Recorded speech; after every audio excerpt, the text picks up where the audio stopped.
Hey, welcome to the Coach Howard Basketball Show. I'm so excited today to be here. You know, really it's a good day today because guess what? The Buckeyes won, guys.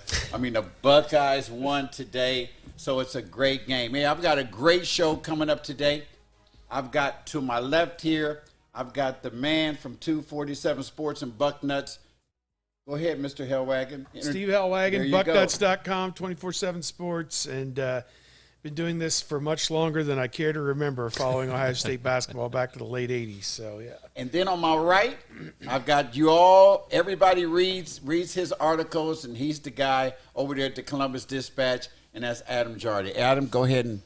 Hi, everybody. Adam Jardy, the Columbus Dispatch here. I'm in my 8th season covering the program for the Dispatch and been around it longer than that, working at other places, and really happy to be here. Thanks for having me. Hey, I'm glad you guys are here. But not only that, I've got some special guests coming on the show today, and we've got Griffin Strom from 11 Warriors that's going to join us, along with the man, the legend, Satch Sullinger will be on the show. And also, as you all know, one of Ohio State's own, Ronnie Stokes, who does the play-by-play for Ohio State and has been for about 20-plus years. I think he's in his 26th year. Yeah, 26 years. Matter of fact, if you don't know, Ronnie is one of my former players as well. So that's how long I've been doing this. But they'll all be on the show. So let's get right to it. Buckeyes won today. What's your thoughts, Adam? They needed it. It's been a brutal stretch. And, you know, I just felt like this was a game where you saw Ohio State play with a little bit more confidence. And they got to one of those moments in the second half where, you know, they needed to make a play. Someone had to step up and make a play. And we've seen time and time again these last couple of weeks, that's where they falter. But today you got a putback from Justice Suing, and then you got the dunk of the year from Bryce Sensabaugh. And they were off and rolling. Like, they scored on 5 straight possessions and just took the game from that point. And, it, you know, after losing 9 straight and really feeling that losing streak, you know, they talked a lot about trying to just stack better stretches of play on top of better stretches of play. And, you know, they played as close to a complete game as we've seen from them in a long time. And I thought that said a lot about, you know, the buy-in still on this team and, you know, some of the, you know, heart or the whatever you want to say about some of these guys that we've questioned every single thing there is to question about this team in the last 2 months. Yeah, but they, you know, and you're playing an Illinois team that needed that win to keep their tournament resume going and keep their Big Ten seeding where they wanted it to be. And Ohio State, you know, led this game for, I think, 36 minutes. Yeah, they led it from the beginning, and I sent out a text. I sent out a text to Coach today, and I said, great game. And I said, I saw a different team today. Yeah. I saw a team today like I hadn't seen in quite a while. Steve, what do you think? Yeah, George, I was at the game they played at Illinois, and so I go back to that, and what I saw at Illinois was an Illinois team that had 2 or 3 inches of height or length at almost every position across the board, and Ohio State got out-rebounded, got killed in the paint, and shot a really terrible percentage. They had problems getting good looks over their length. Shot like 36% the game in Illinois. So I didn't give them any chance today. I mean, I picked Illinois to win by like 5, like 72-67. I thought Ohio State would hang around, you know. But going back to what Adam's talking about, the last 3 games prior to Penn State, they hadn't played very well at all. I mean, they got blown out by Michigan State, and then on the road, Iowa and Purdue just blew them out of the water, and then they played a better game against Penn State. So now you're thinking, okay, they're starting to buy into the system. They're starting to buy in. I mean, the system now without Zed Key.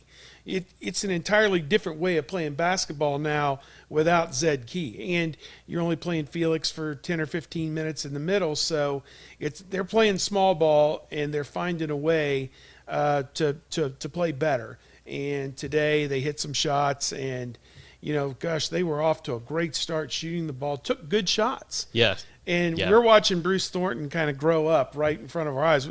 How many great point guards have we seen come through this program? Mike Conley, and he's obviously not this level yet, Aaron Kraft, all these other guys that have come through the program. And Bruce is starting to kind of give you that idea he might be one of those type guys. Hold on now. I mean, tap the brakes sooner rather than later. A little bit. Tap the brakes. One game doesn't define now, but Well, this is couple 2 in a row. He had 20 the other night Yeah. against Penn State. So, but I liked him in high school. yeah. Question for you guys: the small ball. Yeah. How long can it work? We only can. I think Illinois had a hard time adjusting to it today. Yeah, I think if Gene Brown plays the way that he played today, it can work because he's in fits and starts throughout his career. He's shown that he can be that guy, that he can be I think he's like 6'7", maybe 200 pounds, but he can get to the rim. He can be active underneath. He can keep possessions alive. I thought this was obviously his best game of the season today. He was impactful on both ends. The big thing for me is I thought they'd be able to do it more this year with Isaac Likely. You know, when the way he was described coming in, and they had one roster spot left, and they felt like they needed someone who could help in the backcourt, but also someone who could help down low. And they were like, all right, we get this guy who's a linebacker at point guard, they called him at Oklahoma State, and he's the first player in program history who's, 1,000 points, 600 rebounds, 400 assists or something. One of those guys that just fills out a stat sheet. And I thought having him and that ability to both run an offense and bang down low and play against guys that are bigger than him, we saw Kyle Young do some of those things down low. Like he was always how do you guard Hunter Dickinson? Well, you throw Kyle Young at him. And Kyle was a different player. He absolutely. But from just a size standpoint where like you could put Kyle against guys who were bigger and you could get a mismatch out of that. I thought we'd see more of that from Isaac Likely this season than we have. I thought we saw it today. I thought he did some things, and if him and Gene can play the way they did today in that lineup, then that's going to be big for Ohio State because, a lot of these teams don't necessarily play the traditional five anymore. George, I'll borrow off of that. Going back to the Penn State game the other night, I would have liked to have seen Felix Okpara in the game in the second half, particularly when their guard, Jalen Pickett, was taking the game over. Not that he's going to guard Jalen Pickett, but they were getting too many points in the paint with their guards, and it's like at some point you had to have your rim protector back in there, matchups be damned, to make them have to make a jump shot to beat you because they didn't have to. They just kept taking the ball. Pickett just kept taking everybody into the lane, and nobody was there to defend him. So I would have liked, as I said, just as a change-up, or run a second defender at Jalen Pickett at some point and get the ball out of his hands. It's like they've lost 9 games in a row before today, and just sometimes with this team it seems like they're a little slow on the uptake. And that's just my view from 5 miles up in the air. It's just like there's no reason that guy should score the last 14 points of the game to win the game. There's no reason. There's no reason for that. Now, I got a little worried today for a stretch. Sure. For a stretch in the second half. I got a little worried. They cut the lead to 2. Got it to 1. To 1. Got it to 1 on the 3, yeah. Yeah, but what I saw today Great from response. this Ohio State team is the way they responded, and they did not let up. Yeah. They continued to attack the bucket, and that's what I saw today. They did not let up. Well, let me ask you this as a coach. Like, when a team has been through it, like this Ohio State team has been through it, and they have been in these situations, and they've consistently failed over and over again this year, what does it take to muster up the answer in a moment like that when everybody sitting in that arena tonight or today was thinking, here it comes? We all felt it. We all, that's what we've come to expect from this team. But instead, this time, after all these losses, they answer. What does it take for a team, in your viewpoint, to be able to do that? I thought the same thing today. Yeah. I did. When they cut it to 1, even before they cut it to 1, I said, okay, here we go. Yep. How are they going to respond? I think Chris, they've and the coaching staff have done a great job in keeping them focused and say, okay, where we are, but listen, let's get this one. Because you got to go into each game like that. You got to say, well, let's get this one. Sure. Because you get one, now it can change everything. They got this win today, not saying they're going to beat everybody, but what this does is it's a big confidence builder. Sure. So you have to just let your guys know, hey, we can compete with them. We got them. We got them where we want them. Let's don't let up. Let's keep attacking. Let's keep playing hard. Don't let up. Don't give up nothing. It's okay. We're all right. Settle down. We're fine. And I think that the coaches did a great job of that, but the players more so, they just said, we're not going to lose this game today.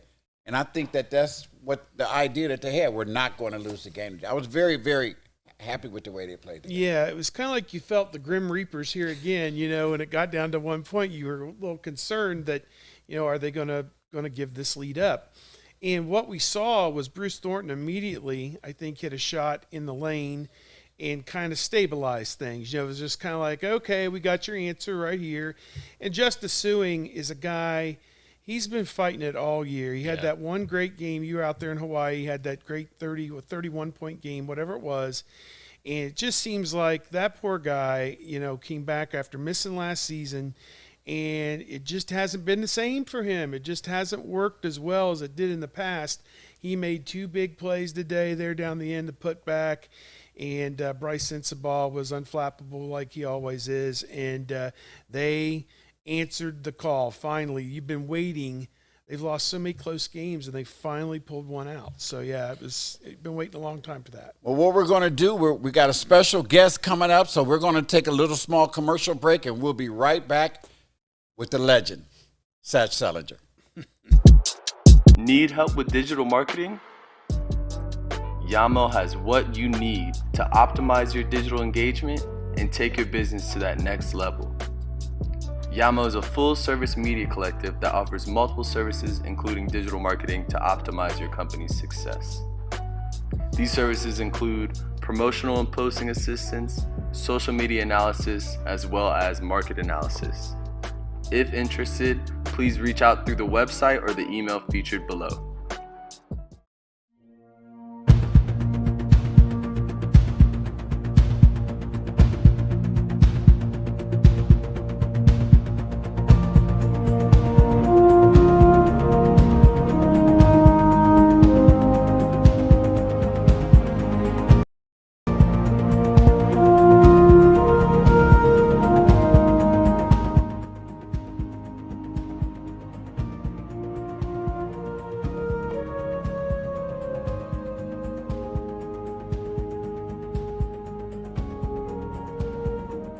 Hey, welcome back to the Coach Howard Basketball Show, along with my guests, Steve Hellwagon and Adam Jardy.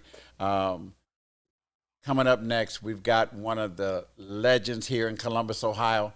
It's such an honor to have him on. I've been knowing him for quite a very, very long time. And, he's done a lot of wonderful things here in Columbus, Ohio, and is very well respected. As you all know, the last name of Sullinger.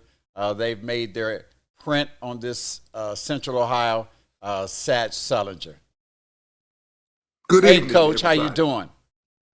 Man, it's awesome, man. It's awesome. Great win today. Yes, it was a good win. Coach, I know you know Adam here from the Columbus Dispatch. I do. Hello, sir. And Steve. Yes, I do. Yep. How you doing, Adam? Go back a couple years. I know Steve. Yep, Yeah, we got to go back a while. couple years. Yeah, I'm from Columbus, so if you're here, I know you. Coach, if you got a chance to watch the first segment, we were talking about the game today. What are your thoughts on how they played and your thoughts on when they got down 3, they got down 1, how they responded and how they came back? What's your thoughts on the game today, Coach? Well, I'm watching freshmen grow up. I'm watching freshmen make typical freshman mistakes. But, the only way you can get experience is by being inexperienced in a situation. And so that goes back to that old cliche that's true. You win with upperclassmen. And if I'm going to lose, I'm going to lose with underclassmen who are coming back so that we can start building the process. But, what's happening up there this year is really, I think everybody that's coached for a while has experienced. You got talent. There's some talented players up there. I'm not saying they're not talented. They just don't mesh. There's people that need decisions made for them, and there's people that just need to make the decisions. And when that was happening, we saw them run real smooth and look like a ball team. And I think that they're going to get better. My example to what I'm saying about some things just don't mesh. You can't bring in kids that duplicate each other. Look at the Brooklyn Nets. You can't tell me that Harden, Westbrook, KD, and Kyrie aren't great basketball players, but they all need the ball to score. And so, it looked good on paper, but did it work out? No, it didn't. And I've watched Ohio State over the years. I've watched Coach Holtman's teams just get better as the season goes on, and I watch them develop. And this year, it just didn't happen. And it's just an anomaly. It's what's going to happen to you in coaching, and it's how you respond. And I see him responding and doing the right thing. What I was hoping for was that they did come back and make a game out of it, because now when every possession really means something offensively and defensively, that's where you mature. That's how you grow. And I watched this team grow up today. They didn't fold. They did all the things they need to do. And I also think with the younger team, you don't need to pattern them as much. Every time they tried to run a pattern from side to side, it didn't look good. But when they came down and just making decisions, going after and getting them wide open shots in transition, that's when they started looking really good to me. And so I'm sitting there and saying, well, the program's in good hands with Coach Holtman. It really is. He just needs to bring in people that don't duplicate themselves. And how do you know that? Until they get in, you find out what they really can do. And that's where I stand. I stand behind the Buckeye program. I believe that it's in the right hands with Coach Holtman. And I believe no one wants to play them right down the Big Ten tournament. Do you? Go ahead, Coach. Go ahead. I'm through. No, I want to ask you all three a couple of questions. The first one is, do you think that this team is better when they're running, when they're in transition, than when they're playing the slow ball, slowing it down? Do you think it's a better team? Yes. Yeah, I don't think it's a question. Yeah, absolutely. No doubt. And to go back to what Satch said, he made a very good point. To me, this season has looked too much like people pulling apart as opposed to pulling together, rowing the boat together. It's always seemed like I've got to get my points, I've got to get my shots at times, and today it was not like that in the least bit. The ball was moved, it was shared, and no one seemed to care in that first half when they were dominating the game who scored the points. And when that happens, when nobody cares who gets the credit, that's when the team's going to flourish. And you will get yours naturally through the flow of the game and the offense. And too often, I think with this team, it's been the ball has stuck with one person. And I don't want to get into a bunch of name calling or whatever, but I think we all can understand where we're going. But to me, it moved better than it has in a long time. And they got good shots.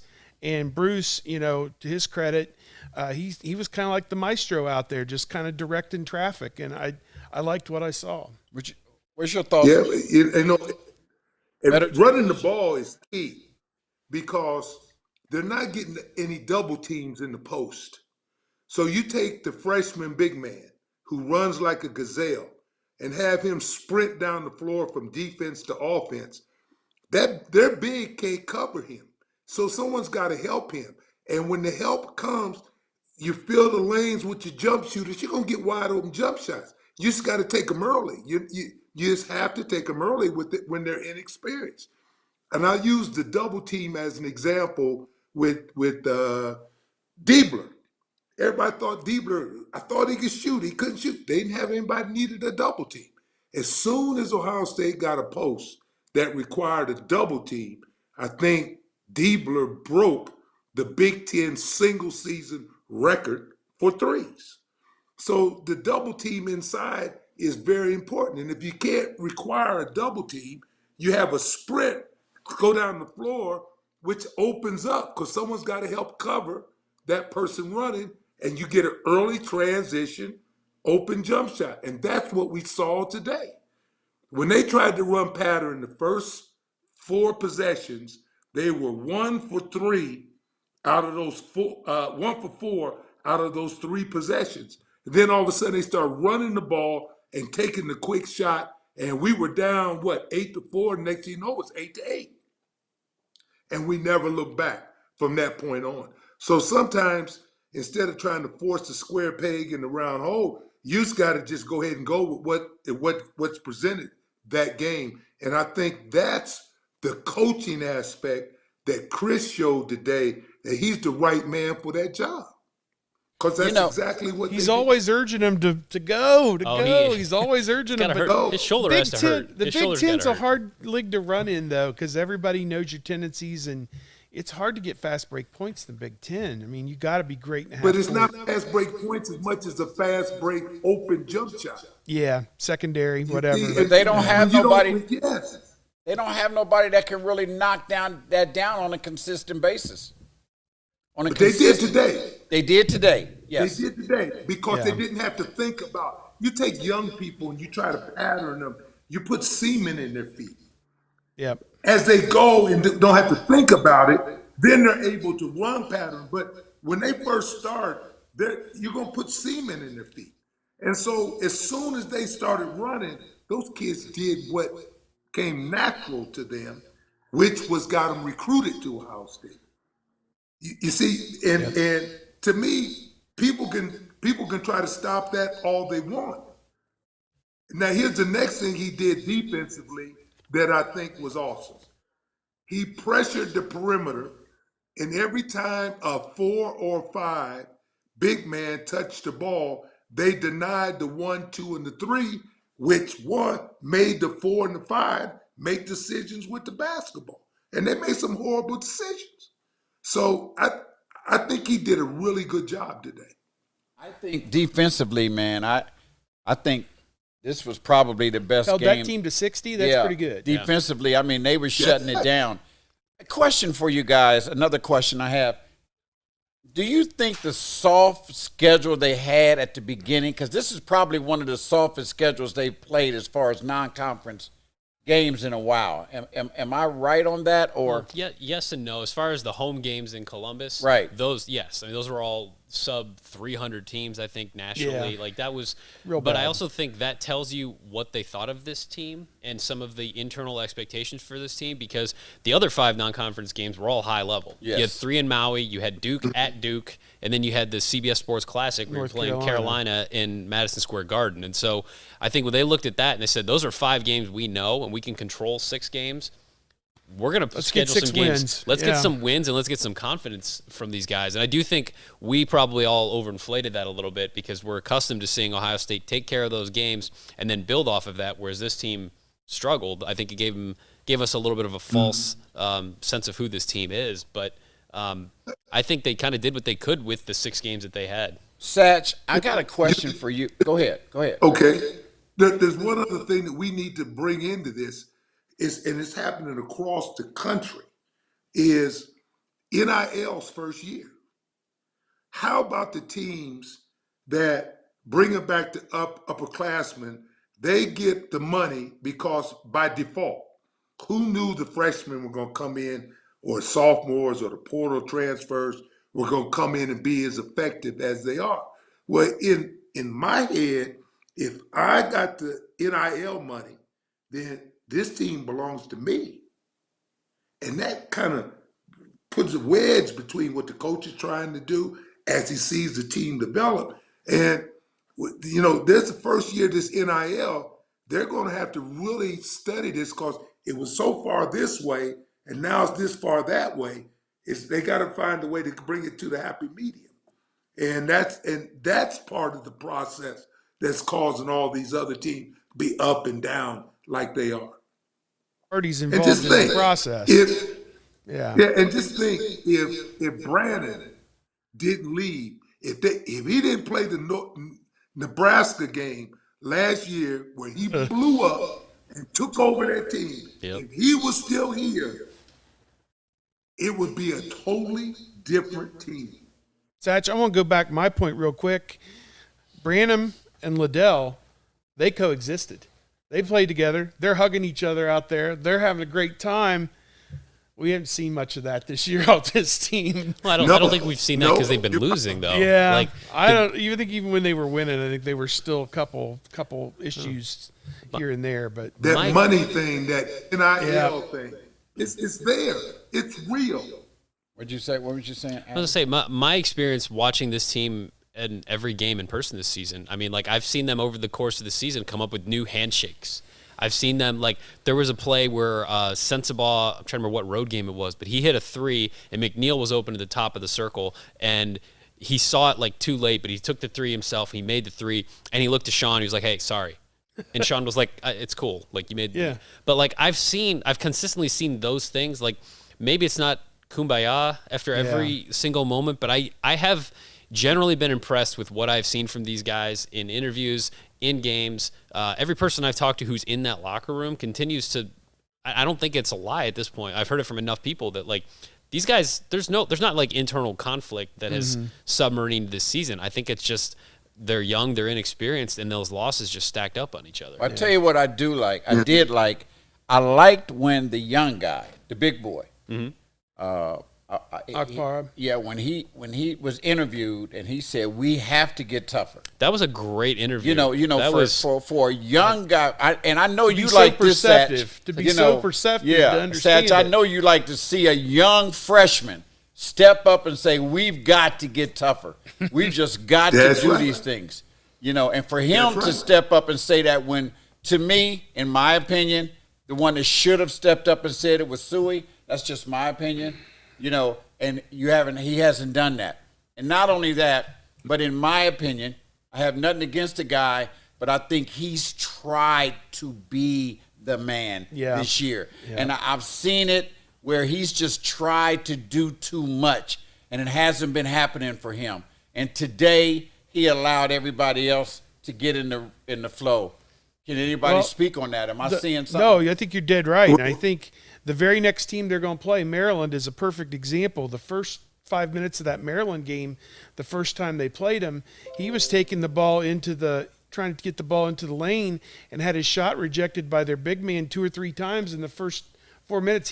He's trying to force the action a little too much, which there's like Satch said, there's a happy medium there, of taking a good shot, a great shot, or trying to force something that's not there. So we'll see how they turned the tables on Illinois today. Now they got to do it again on Wednesday night against Maryland. Build off this.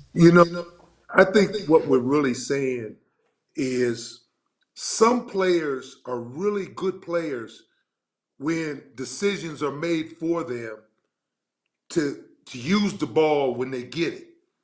And I think that pictures that is Suey.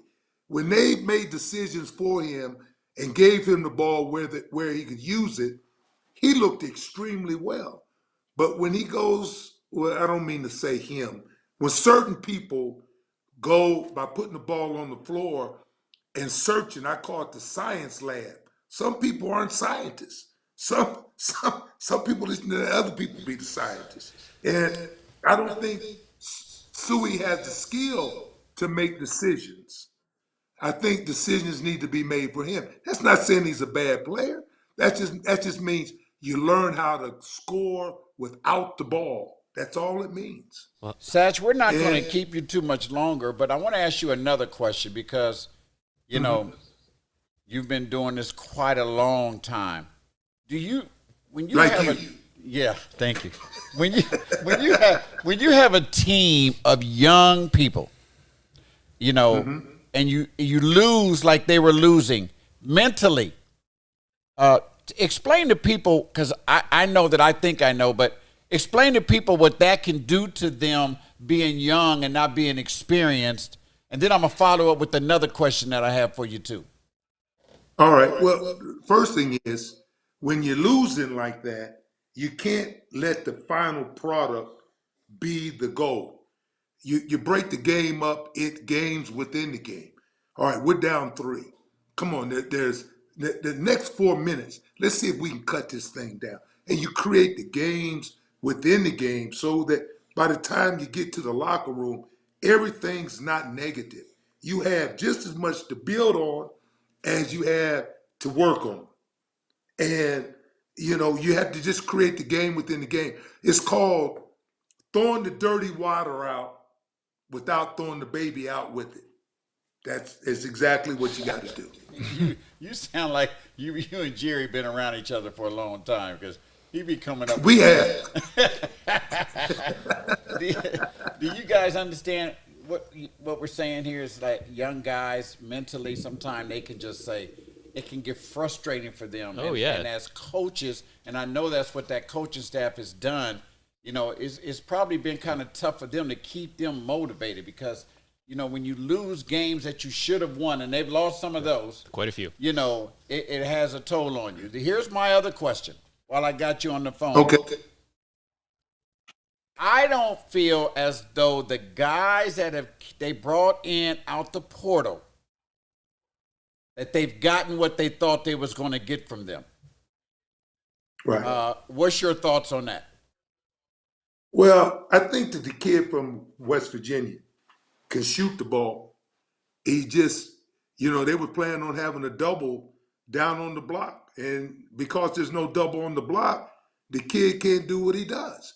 But then you look at him in the transition with the second delayed offense where you don't get the layup, but you get the wide open jump shot. I think he hit a couple of nice jump shots at key times. And so he can shoot. But it's just the idea that everybody thinks they can make decisions. Everybody can't make decisions. That's what your point guard does, or your point forward, or your point four man. They're the ones that make decisions for people, giving them the ball when they can use it, where they can use it. And when we get that down, I think I wouldn't want to play him in the tournament. What do they have to lose? Nothing. They're going to go into that tournament just as loose as if they were 25-0. So I'm telling you, I wouldn't want to play him, and I see him heading in the right direction. Well, I mean, to the point that you were making earlier, and Satch, you were touching on this a little bit, but the fact that one of the first things that Holtman said post-game today, and something he's consistently said recently, was they just talked about stacking stretches of good play together and doing that more. Like he said that after the loss at Purdue by, 20 odd points, 27, yeah. which was, it seemed very strange to me. I didn't understand what he was talking about, that he felt they played better stretches more consistently and it amounted to that kind of a loss, and that he was happy with how they played for large stretches despite that loss. But then you start to see it after the Penn State loss and now this win, where that's what they're preaching. And when you're not getting the results, like Satch, like you just said, when you're not getting that end result, but finding those positive things to try to build off of. It seemed like they were able to do that today for longer stretches, and he said if they'd have lost, it would have been the same message, that you gotta build on these possessions, and you've got to stack longer stretches together, and eventually you'll see results. Today was the day. No doubt. It's called creating the game within the game. Yeah. Mm-hmm. Oh, I'm good on that. So that they can experience success. The last question, I'm going to let you go, Coach, on your Sunday afternoon relaxing. I got your guy, Ronnie Stokes, coming on here soon. Talk about the freshman. What do you think of Sensabaugh? Do you think he's ready, Coach? I know I'm putting you on the spot, but, you've seen a lot of basketball. You know the game. Do you think he's ready? And talk about the freshman and your thoughts on him. Is he a pro? Yeah, he's a pro.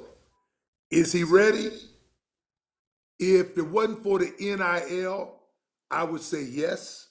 But now that you have the NIL and people know what he can do, he can make just as much money playing another year of college basketball as he could going to the pros, because your first 3 years are slotted anyway. You don't need an agent for your first 3 years. You're going to make 1.3 or you're going to make 900,000. That's it. You're right in between there.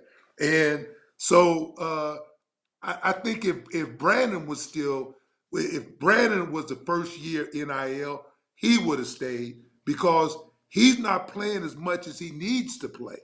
And there's only one way to get it better, and that's by playing. And you can't get better by just practicing. And so I think that Sensabaugh will be back for one more year, but he's got to work on his body now because I saw him kind of winded out there. And, he's skilled, but now he's going to have to understand what he puts in his mouth, what he drinks, and his conditioning are the most important thing for him right now. Tell me, an NBA scout tell me a couple of weeks ago that a lot of teams like him, but they like to see him lose about 10 pounds.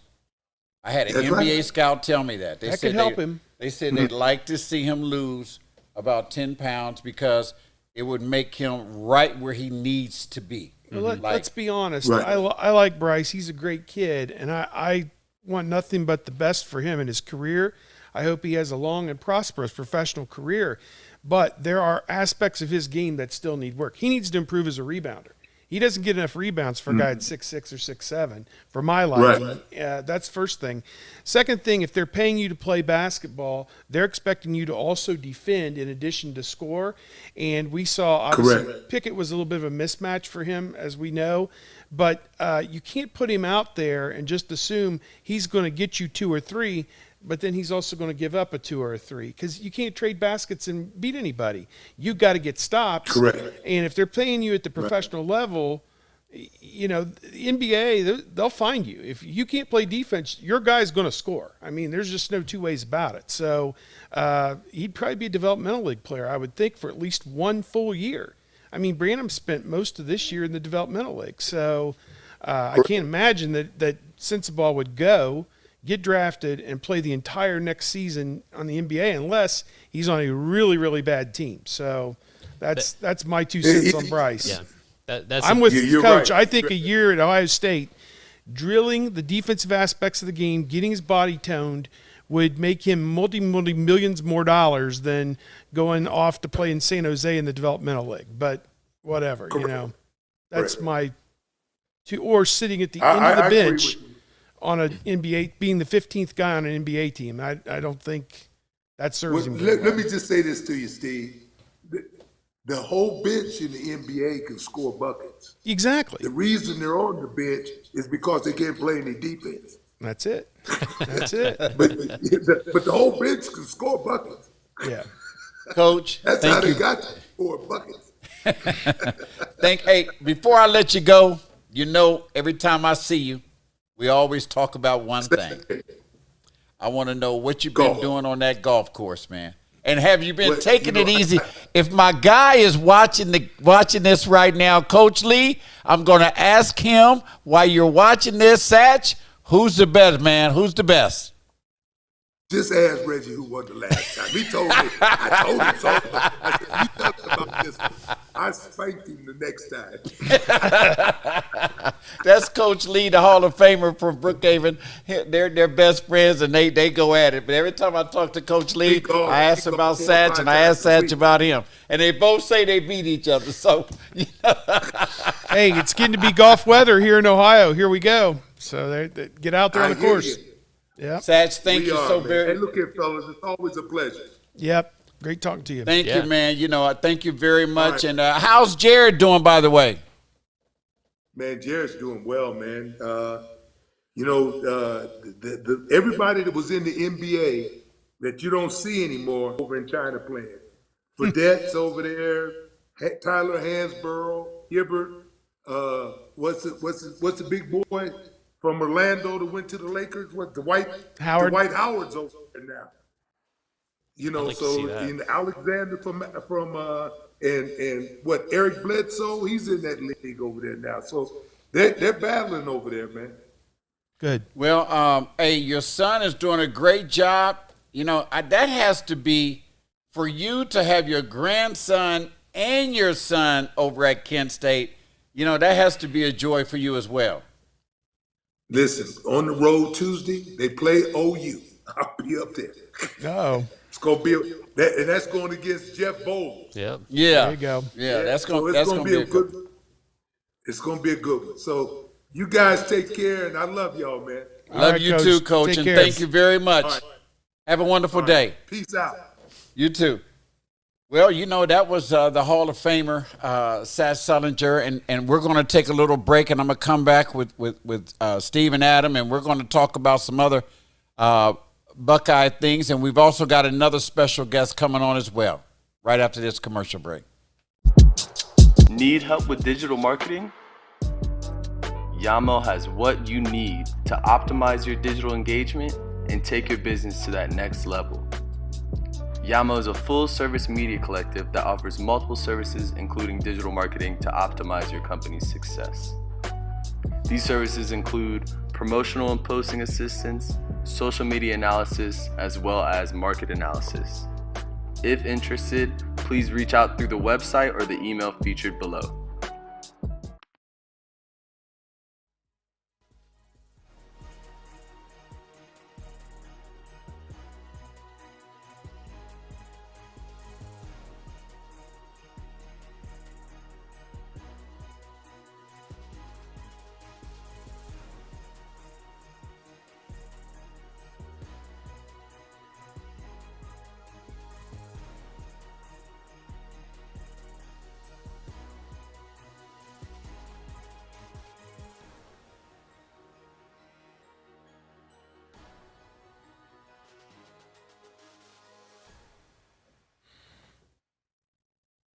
Hey, welcome back to the Coach Howard Basketball Show, along with my in-studio guest, Steve Hellwagon from Bucknuts and 247 Sports, and Adam Jardy from Columbus Dispatch.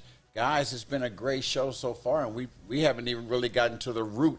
I haven't even really hit y'all with the questions, but I want to bring on another special guest, a guy that you all see all the time on Twitter and social media, from 11 Warriors, Griffin Strom, my man. You there, buddy? Hey, what's going on, man?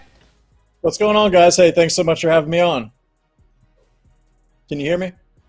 Uh-oh. Has he got his? Can you hear us? I can hear you guys. Okay, There we we got go. you. We got you now. We couldn't hear you at first, but have you been watching the show thus far? I caught a little bit of a Satch there for a minute, but can't follow the legend there, but I'll do my best for sure. I know you know Adam and you know Steve. Oh, yeah. Long time no see. Yep. A lot of road trips with Steve for the Big Ten games for sure. Oh, yeah. Yep. So listen, I'm going to ask you before I get to the question. I just want to ask you give us your thoughts on the game today and talk about the team that you watched today.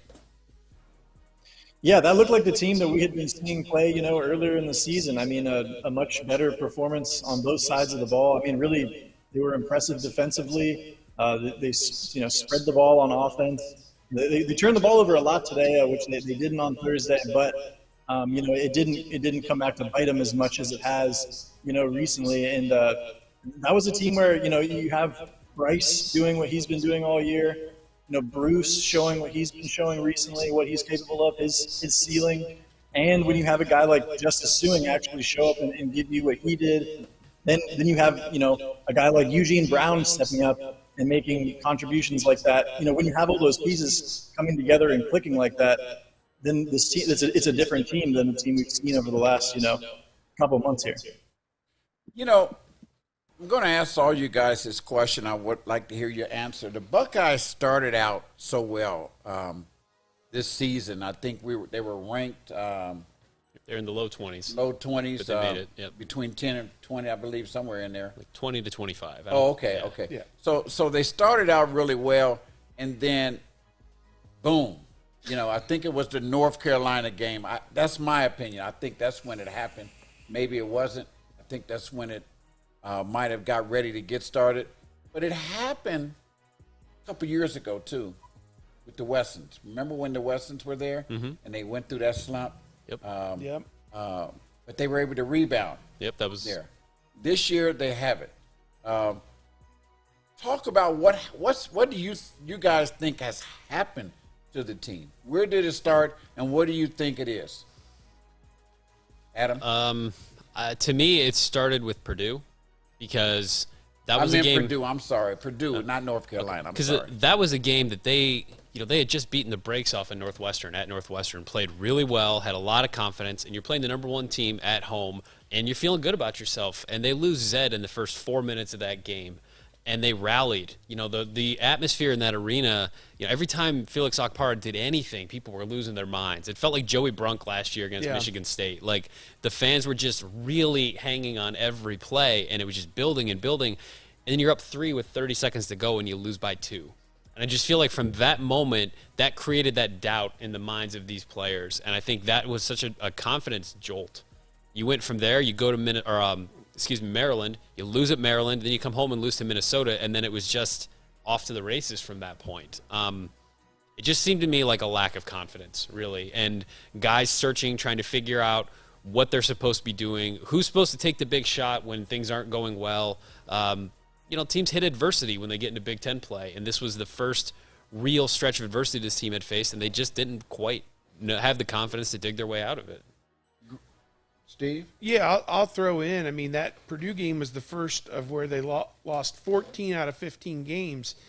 And obviously, as Coach Sullinger alluded, without Zed Key, and as limited as Zed is, 6'8", going against routinely 6'10", 6'11", 7-footers, 7'4", even with Zach Edey, giving up inches of height.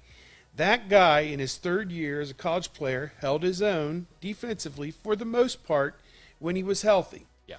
Then he tried to gut through it and play when he was not healthy, and he was nowhere near as effective. He was averaging 13 points and 8 rebounds a game going into the Purdue game. In the games he played after that, it was like 8 and 6. And he couldn't make any shots, and he was trying as hard as he possibly could.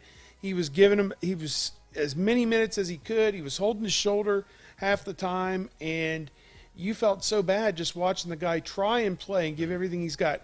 I know people are going to say, Steve, you can't pin the success of this team just on the fact that they lost Zed Key, but doggone it, like Satch said, teams didn't have to double the post anymore. That was over. Now the guards have to create for themselves, including create open jump shots for themselves. And how many times have we seen Sean McNeil have to fake to try and get a guy off the ground to then take a dribble and try and shoot a 3 that's not in rhythm, as opposed to a catch and shoot 3 that is just boom, automatic. So it changed the entire dynamic of the season, changed the entire dynamic of the team. And I know the naysayers out there go, so Zed isn't this, he's not all Big Ten. He wasn't all Big Ten. He didn't need to be all Big Ten. He was a serviceable Big Ten center, and they missed that. They don't have that, and, Felix is doing best he can to fill in there. But that's my 2 cents. That changed the entire dynamic of this team. Should they have lost 14 to 15 in spite of that? Heavens no. They've given away 3 or 4 of these games in that stretch that most years any other team could have pulled through and won those games. They've been through a really bad stretch and bad luck and everything else. But that's my feeling is the key injury. And, yeah, he did still show up and still tried to play, but he was not 100%. And, Griffin, I'll shut up and listen to what you have to say. But to me, that took him from an NCAA tournament team, no doubt, to what we're seeing now. Griffin? Yeah, that absolutely a major part of it there for sure. And to Adam's point as well about just the confidence, you're talking about a team that, was relying so much on these freshman contributions. And Bruce, Thornton talked to us, a couple times about he admitted that he hit the proverbial stretch there, starting with that game and kind of a couple games after that. It just the grind of the season became hard, and trying to slog through that. And we've seen what Bruce can do now. Now that he's reached the other side of that, but I think a lot of the freshmen were probably going through that to a certain extent. And Bryce was really one of the only guys that wasn't going through a major statistical slump during that period. But I think with that combined with the Zedkey injury, combined with the fact that Justice Suing was never quite as consistent this season as I think coaches probably hoped that he would be, combined with the fact that as Coach Howard mentioned, the transfers not giving you quite as much contributions all together as the team would have liked, and then on top of that, the confidence, all of that came together to create a very toxic mix for the team during that stretch. And we have to wait to see if they're all the way out of that now, or if that this game today on Sunday was a fluke or not. They might have turned the tide a little bit for them going into the Big Ten tournament. I'm not willing to say that yet, based on what I've seen for the last 2 months, because I thought when they lost 5 straight games by single digits, which is the first time that's happened in program history, I thought to myself, as soon as they win, there's a stretch of wins coming because they're better than a 5-game losing streak. They've played better. The result just hasn't matched it. And then they beat Iowa, and then they went to Illinois and laid an egg, and then they was off to the races again. So I was encouraged by what I saw today, and I think it does validate some better stretches of play that we've seen recently. But I was kind of the mind coming into today that I needed to see them win before I could believe they would win. And now I think they could build off of this, but I need to see them do it because they just haven't been able to do that to this point. Yeah, every game presents a different matchup. Maryland will present different problems. Jameer Young is an outstanding guard for them, and they didn't control him at all the first time around. So, No, and as I mentioned, their big man kind of dominated the paint as well, at least defensively. So Maryland's coming to Ohio State. Maryland's in the same boat that Michigan State and all these other teams, Illinois, that they got to win the game to improve their Big Ten and NCAA seeding. So they've got everything in the world to play for. Ohio State can play free and easy. And, there's no pot of gold at the end of the rainbow for Ohio State. It's just not there. I mean, Kemba Walker isn't walking through that door to help you win 5 games in 5 days and win the conference tournament. So, there is no NCAA tournament at the end of this rainbow for this team. And yet, for guys like Bruce, if Bryce comes back, Roddy Gale, Felix Okpara, whoever else on this team that wants to come back, that will come back, this is the point of the season and the time where you build and you become a more consistent basketball player. That way you got a body of work going into the off season, and you come back in September and October and know I'm part of the solution, I'm part of the rotation, I can play at this level. So that's what they need to prove to me down the stretch. Griffin, what do you think? Yeah, I think, regardless of whatever they do, at the end of the season, if it actually leads them to a deep tournament run or not, in terms of the Big Ten tournament, I'll believe it when I see it, kind of like Adam said. But, it's interesting that, Micah Shrewsbury the other day, he was defending Coach Holtman and everything like that, after the Penn State win. But he was saying, like, this game might be the game for Ohio State that gives them a little bit of confidence, and you see them kind of turn things around and start winning games. And, I thought they played better against Penn State for sure, but I wasn't all the way there on, Ohio State's going to go and beat Illinois, beat Maryland, beat Michigan State here at the end of the year. But we just saw, a team that looks capable of winning games in the Big Ten, and we saw that earlier in the season. We saw a team that could be, extremely competitive with Purdue, the best team in the Big Ten. I'm not going to predict that Ohio State's going to be able to sustain that level of play, through the end of the regular season and into the Big Ten tournament. But I think this is a team that on any given night, kind of like, Satch was saying earlier, like, it's a team that could be a little bit dangerous in the Big Ten tournament, just because if all the pieces come together, even without Zedkey, if that small ball lineup kind of continues being as effective as it was against Illinois, maybe they could win a couple of games. Hey, Griffin, I want to thank you very much for coming on the show. But before you go, I want to ask you one more question. With the Big Ten tournament coming up, who do you think is going to win the Big Ten tournament this year? Who's the best team in the Big Ten? I know everybody says Purdue, but there's a couple of other teams that could do it. Who do you think it can win the Big Ten tournament this year? Yeah, I mean, listen, I think Purdue is obviously going to be your front runner there, although they've certainly had their stretch. They've taken their lumps here as of late. Man, it would certainly be cool if a team like Northwestern, made a run with all the success they've had in the conference this year. Maybe I could ask Jardy or Steve there. When's the last time Northwestern's won a Big Ten tournament? I don't think ever. They've never won the Big Ten tournament. In fact, when they made the semifinals one of those years against Ohio State, I think Ohio State had to go to overtime to beat them in the semifinals. I think it was like their first time on CBS in like decades or something. So, you know, they actually had a CBS game at Northwestern not too long ago when they were really good there. 5-6 years ago, but Northwestern is going to be playing with house money because they're at home in Chicago and they're already in the NCAA tournament, figuratively. So they can go in free and easy. It would be cool if they got to the Final Four of the Big Ten tournament. To me, the one that stands out perfectly right now is Indiana. That's what I was going to say. I mean, if Hood Schifino is going to play like that, and we know what Trace Jackson Davis can do against anybody who's not 7'4", then, I mean, he rips everybody else up. So I don't want to cut you off, but we're going to talk about that. The Okay. three of us, we're going to be here at the end. We're going to talk about that. All right, but we'll come Adam, back to that. I appreciate you coming on, Griffin. I appreciate it very much. And I want to get you back on during the Big Ten tournament. And let's talk some more tournament basketball during March. Can I get you back on? Yes, sir. Absolutely. Hey, thanks so much for reaching out and having me on. No, I appreciate you, and I read everything you put up, man. And I tell you, for a young guy, I don't know how old you are. I'm just saying how you look now. You look young, but you do a great job. I mean, a great job.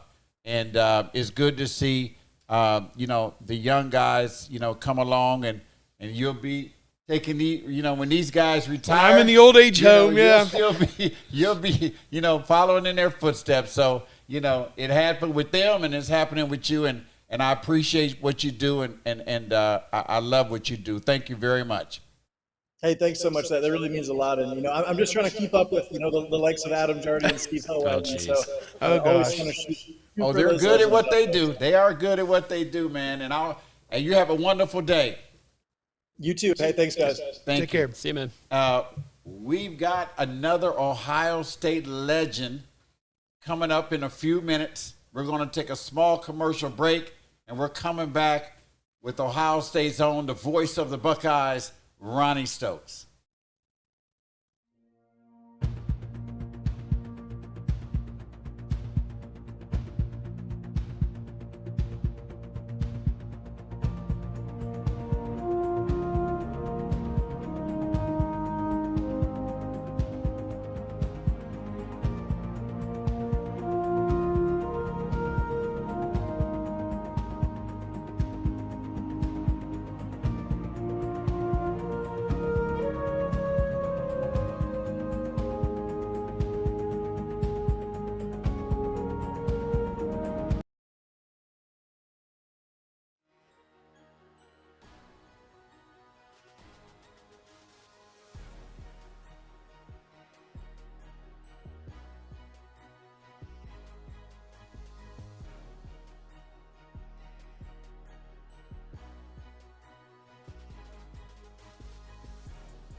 Hey, welcome back to the Coach Howard Basketball Show, the Buckeye Basketball Special.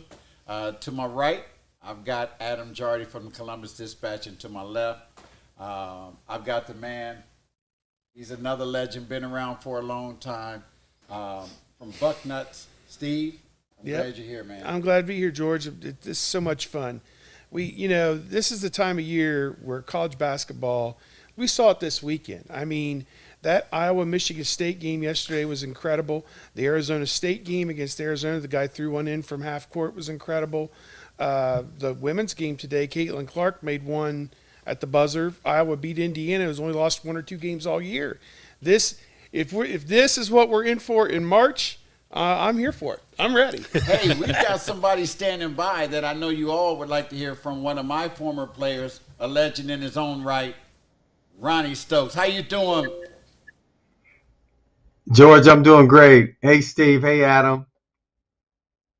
Hey, listen, I'm going to ask you the question I asked everybody else before we get to some other questions.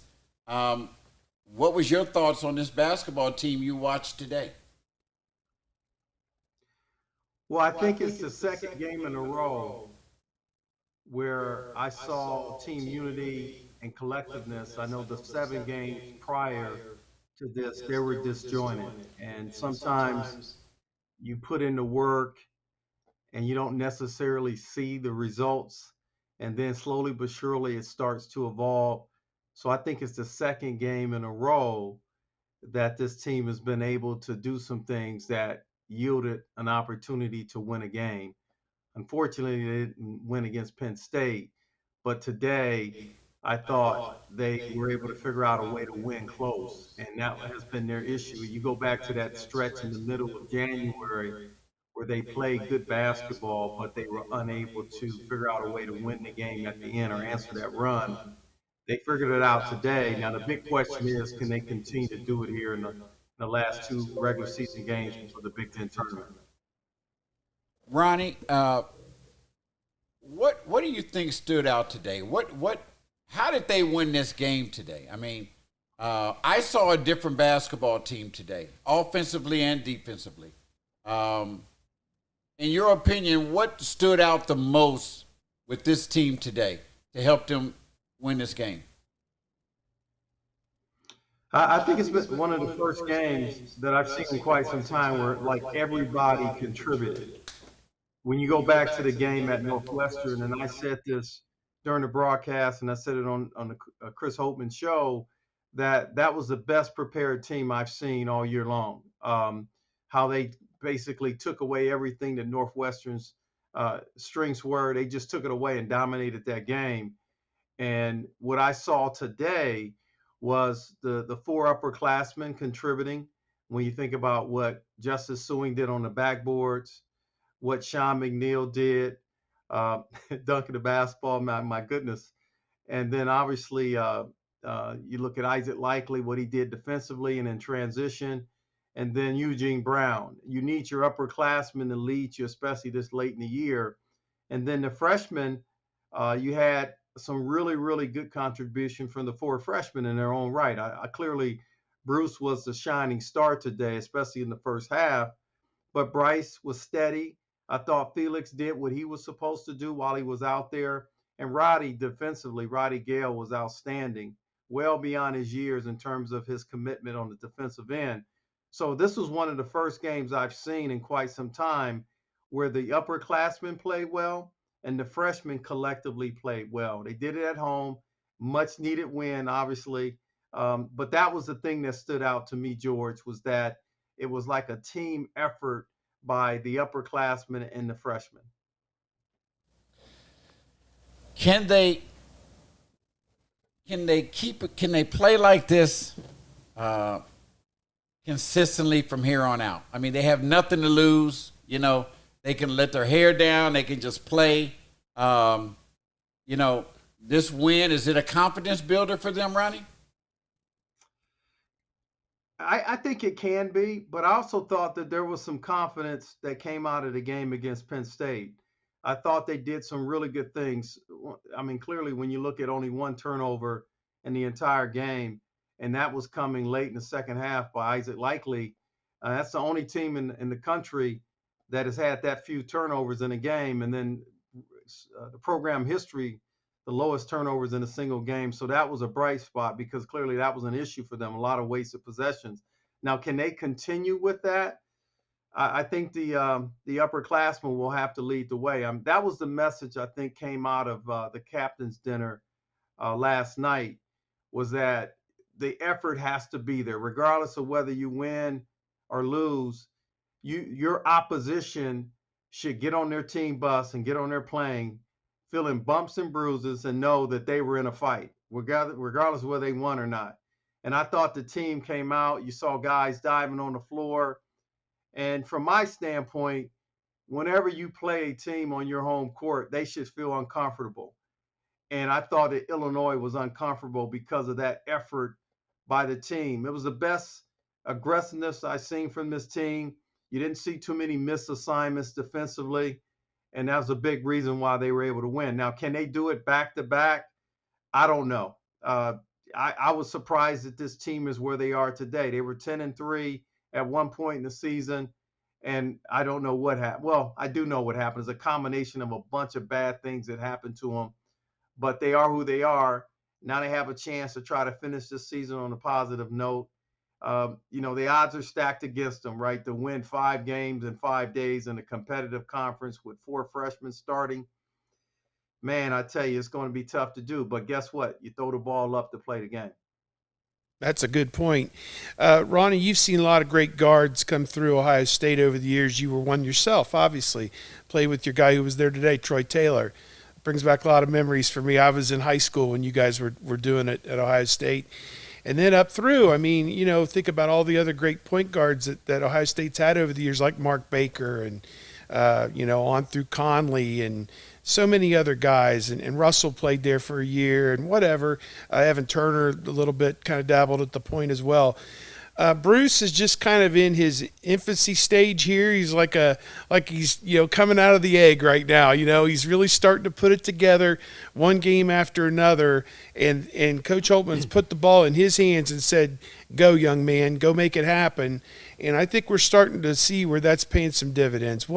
I don't think he's at a Conley level yet, but I think that there is a potential for him one day to be regarded as one of the better point guards at Ohio State if he continues this trajectory that he's on right now. These are legitimate Big Ten teams that he's doing this against now.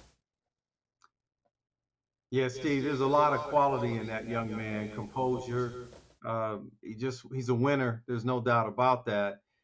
When you think about some of the great guards, and you're right, in my 26 years in broadcasting, I've seen some great ones. I tell you, I think Scooney Penn, in all my years of calling games, he had the best season when he sat out the 1 year when he transferred from Boston College. And then that year they went to the Final Four. He made every single shot, every single play, was the ultimate leader on that team. And another guard that really don't get the credit or just due is Brian Brown. I thought Brian grew. Great to see him there today. Yep, first team All Big Ten. People just don't talk about him enough in terms of some tough point guard. Yeah, but clearly when you think about one year wonders, D'Angelo Russell from a point guard position stands out. I don't think he ever hit any kind of proverbial freshman wall. I think he was solid from day one. But when you look at Michael Conley, think about this, guys. We were not really thinking he was a one and done guy until the NCAA tournament. He kind of was under the radar, and he definitely took advantage of playing with Jamar Butler and playing with Ron Lewis, who kind of helped him kind of take some of the bumps as he transitioned from high school to college. Bruce Thornton doesn't have that luxury. We just don't have that junior and senior in that backcourt that kind of help him through some of that tough time. So he had to take that clearly on his shoulders. The only player on this team that started every single game. And I tell you, I was just up there giddy because, we don't know all who's going to come back, whether Bryce Sensabaugh comes back or not. But, man, seeing Bruce and Roddy Gale connect and Bruce and Felix Akpar play together out there, my goodness, to see when those guys become sophomores, it's going to be fun to watch. Buckeye Nation, you should be getting very, very excited about seeing those young men play in the scarlet and gray in years to come. Ronnie, I wanted to ask you about one of the older guys on the team because you're at every game as well, and you see what it's like post-game for some of these guys. And some of the moments I've seen from Justice Suing this year after games, just the emotion, the frustration, all of that. How have you seen him try to handle this season, and obviously a role that he's struggled with, and a leadership role that hasn't been a perfect fit. But I thought he had some huge rebounds today. He had some huge plays in this game. They don't win the game. They don't stop that that Illinois run if he doesn't get that putback. How have you seen him try to handle this season and try to put his best foot forward even when it's not gone according to plan? Yeah, you got first of all, Adam, you got to be fair to the kid. When you sit out whatever it was, 300 plus days without playing, and we expect for him to come back and step in that role as a leader. Clark Kellogg and I joke about that one chair over when you go from assistant coach to head coach, and it's a tremendous jump from that one chair. All those responsibilities that you take on as a head basketball coach. There's also that transition as a basketball player. When you're a role player, you're basically playing that third or fourth guy on a scouting report. When you have a superstar like E.J. Liddell on your team or someone else that's a key player, you're able to kind of be that third or fourth guy. It's a big difference when you go where you're required to maintain that certain level of play every single game, despite getting the opposition's best defensive player and the best defensive game plan. And he struggled with that a bit. There's no question about that. I really thought the turning point for Justice Suing was the loss against Purdue at home. Clearly, you have the ball in the hands of your upperclassmen. You're up, you're at home, you're playing against the number one team in the country. He makes a mistake. That wasn't the only reason why they lost that game, but he made a mistake. And I don't care who you are as a player, that could potentially hurt your confidence. He struggled there a little bit.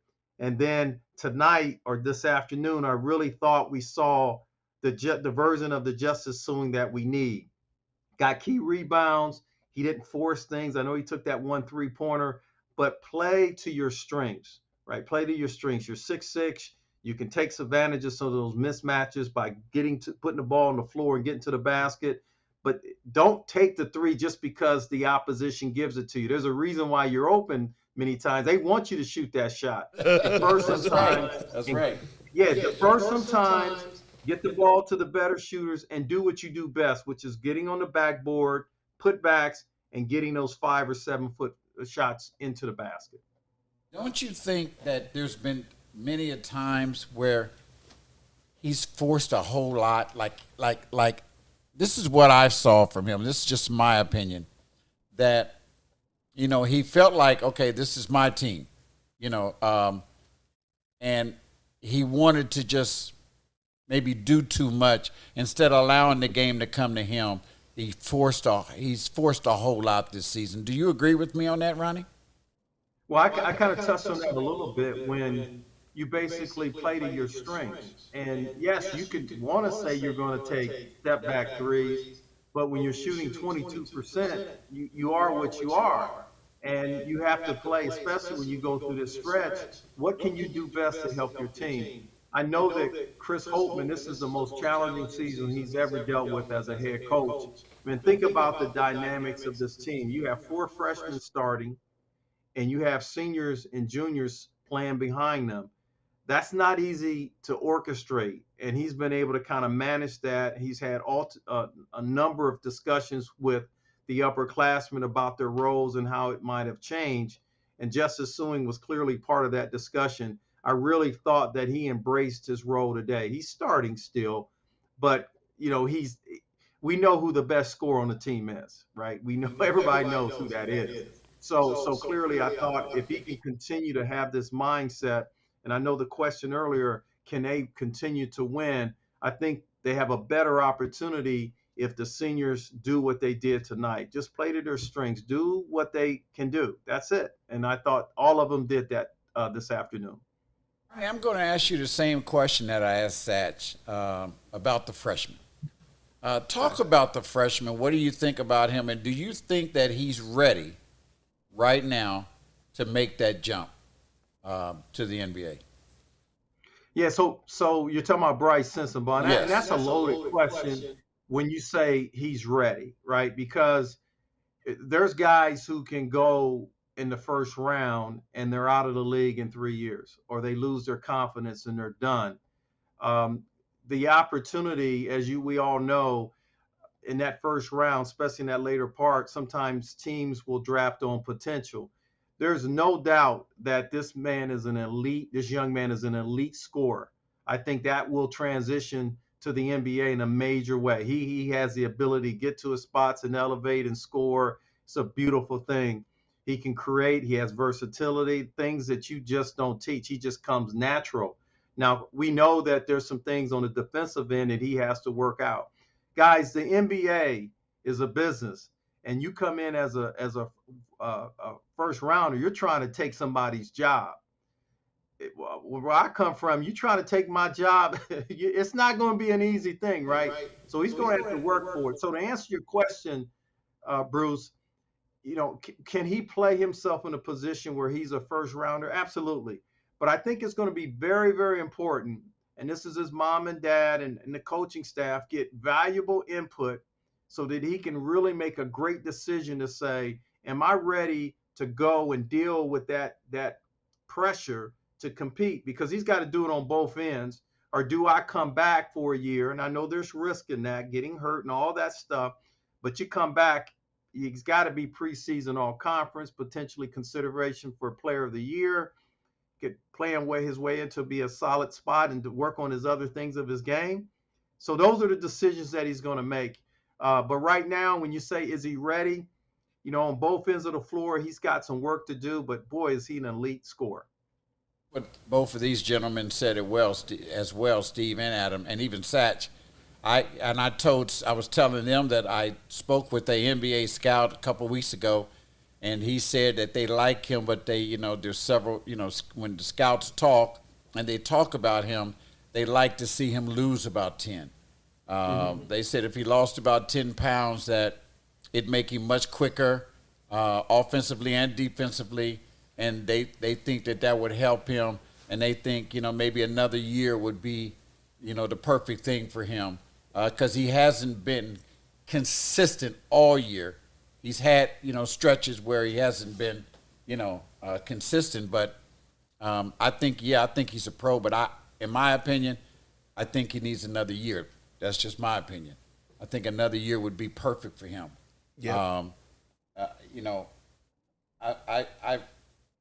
Ronnie, have you heard? I've read that during the course of that stretch, that there was tension among.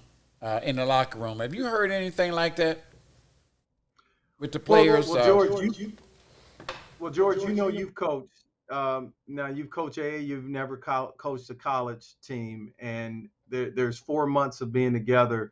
I don't care what team you have. There's going to be moments where you're going to find out who you are, and if you listen to our broadcast, I always say adversity tells you who you are, and I go back to that team that had Greg Oden, Michael Conley, Daquan Cook. There was some moments where there was some issues there with that team. You think about it. Daquan Cook was a competitor.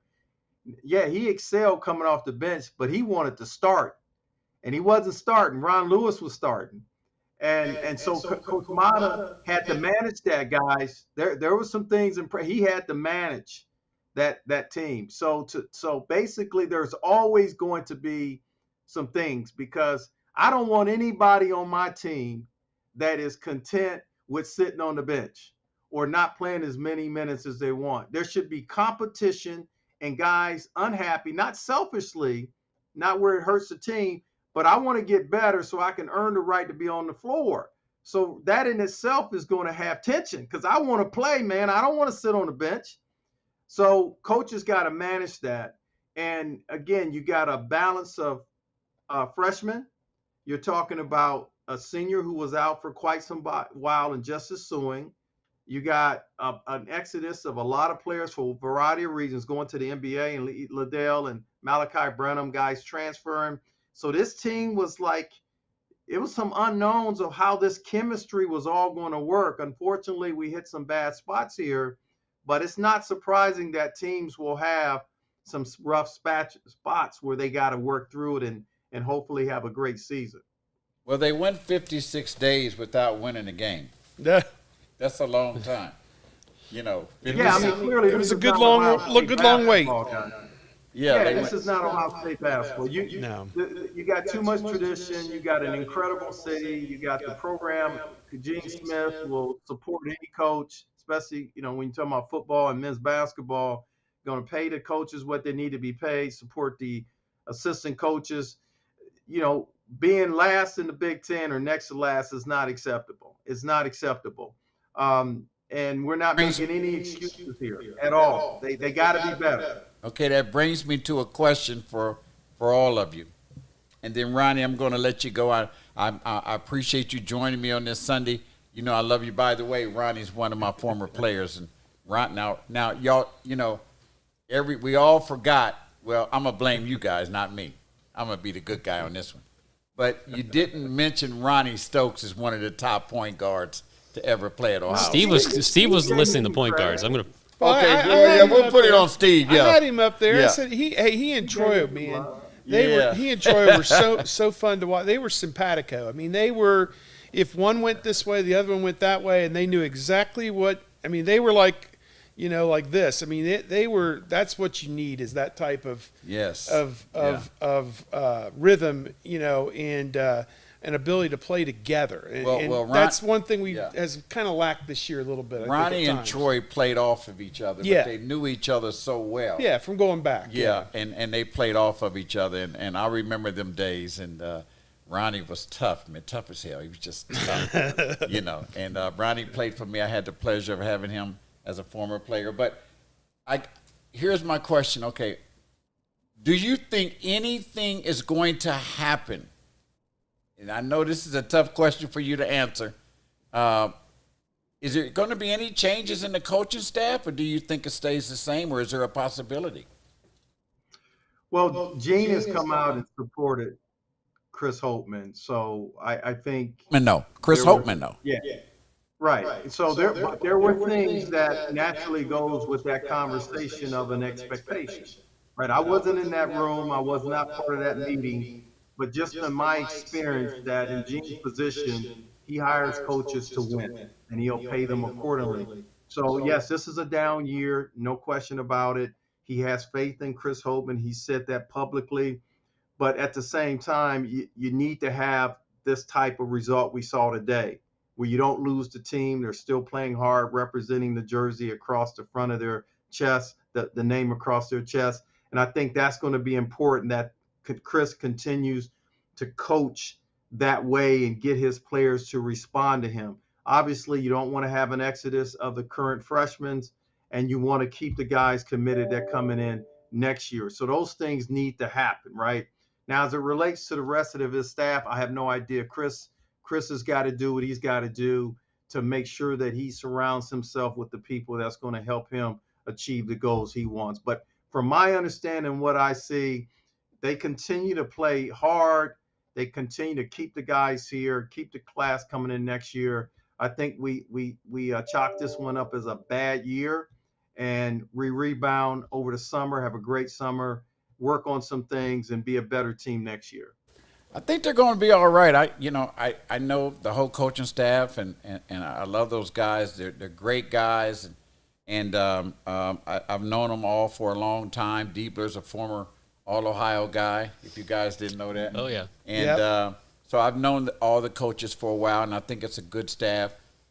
They've got a good recruiting class coming in next year. So if you can take that – top five, top yes. five. Yeah. So if you take that recruiting class and you put it with this recruiting class, we're still going to be young, but they could be very exciting. And we can see what happens with that. Now, if that doesn't go right, then you got a whole nother conversation. But we'll deal with that when it comes. But I've never seen the Buckeyes. I don't even remember. I can't remember. Can you guys, when the Buckeyes were last in the Big Ten? Oh, my Yeah, I goodness. can remember. Those His first year. I heard it the other day. Okay. 97, Full. 98. Yeah. Yep. Wait a minute, Bruce. We lost 17 games in a row. Yeah. 17 in a row. Our only Big Ten win was at Wisconsin. We thought the Ayers era was really, really bad, and then O'Brien came in. And the issue was, I think Stringer was suspended and didn't get to play that year, and the roster was completely a mess. But you knew that you had, and Michael Redd was a freshman, and he was like the whole team.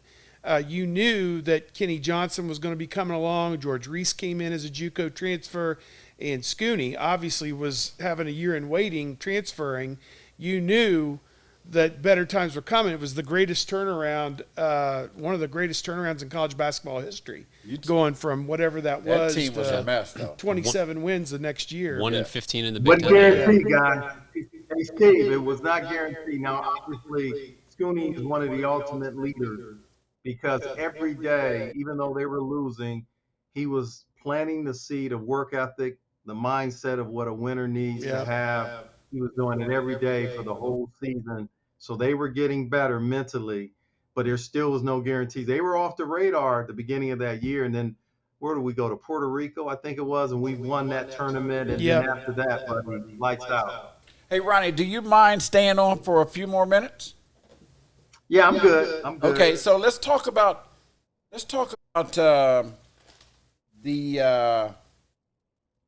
I got one other question when it comes to Chris Holtmann. Then we're going to talk about the Big Ten.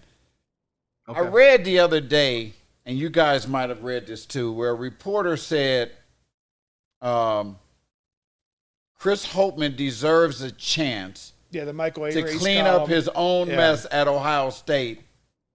What do you guys think he meant by that?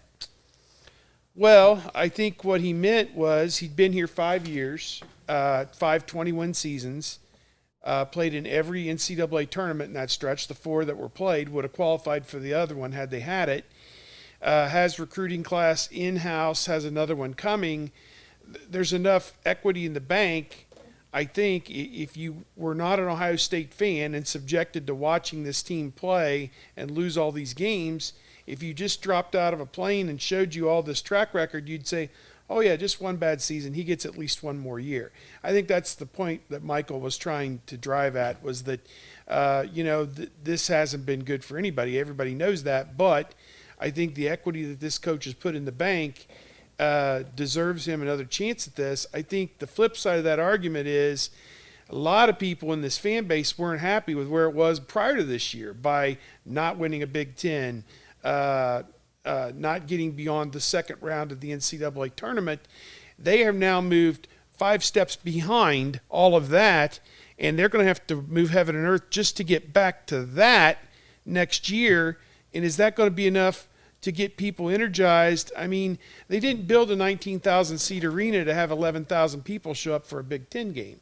So you and I talked about this privately previously, that people in Columbus don't really get jazzed about Ohio State basketball unless they're at the top of the Big Ten with good players. They just don't seem, and I think I told Ryan Peden this when they hired this group years ago. I said, you've got some real issues. Great, you've got a job in your hometown, you're making Big Ten money, outstanding.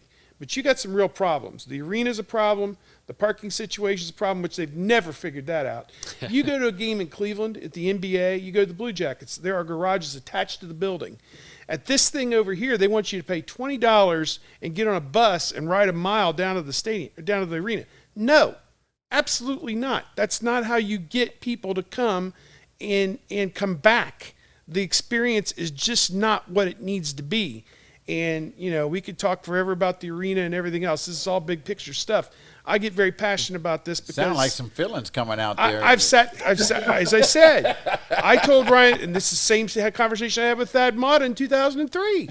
I mean, it's and nothing changes. And they wonder why people don't give a crap about it.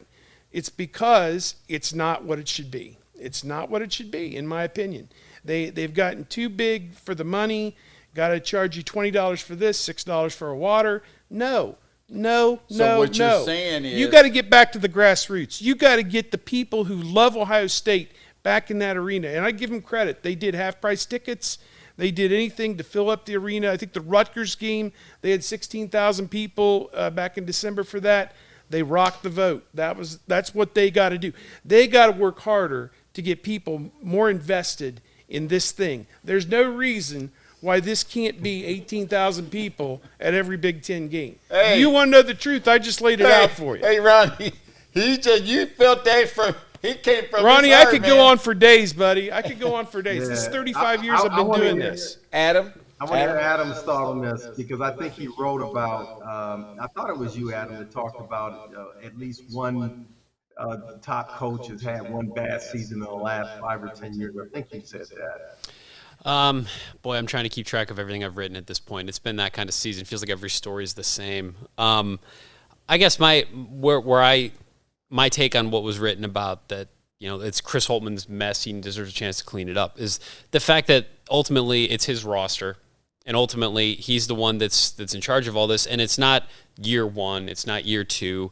It's year 6, and this is where they are. And like Steve said, they don't have an NCAA tournament run. They don't have a trophy. They've come really close. That first year they beat Penn State. One of those 2 games they share the Big Ten title.